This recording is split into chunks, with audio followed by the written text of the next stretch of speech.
My name's David Knott. I'm the Managing Director for Patrick Dean Limited. We grow about 90 hectares of potatoes and they all require irrigation.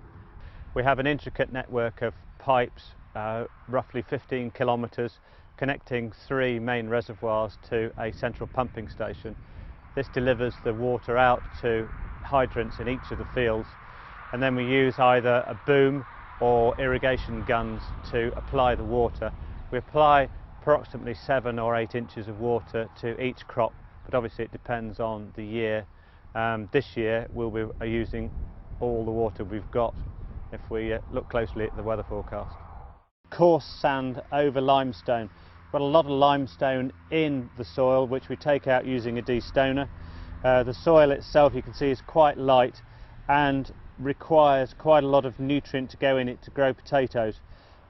Part of our production system is that we produce pigs, and from a straw-based system, all of the manure that's produced by the pigs goes onto the potato crop and provides a useful source of nutrient as well as water retaining abilities.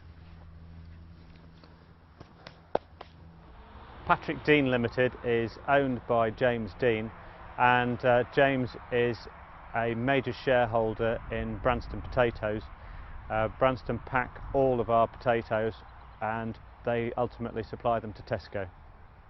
PCN is of major concern to us here at Patrick Dean's, and we have opened up our rotation in growing potatoes to 7 years to try and keep on top of it naturally. We do have an underlying level of PCN that we need to control, both by variety with the use of a nematicide, but also more importantly is the control of volunteers in the crops leading up to a potato crop. Conservation forms an important part of our farming.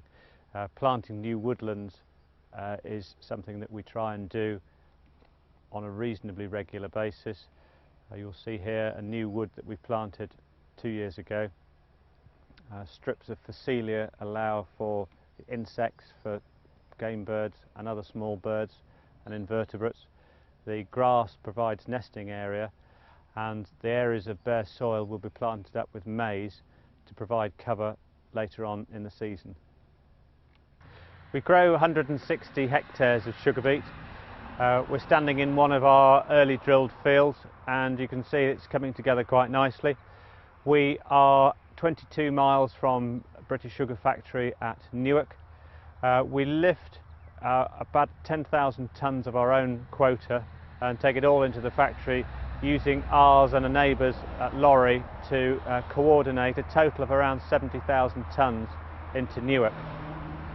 The sugar beet forms a very important part of the rotation here. It's particularly well suited to growing on this land on the heath.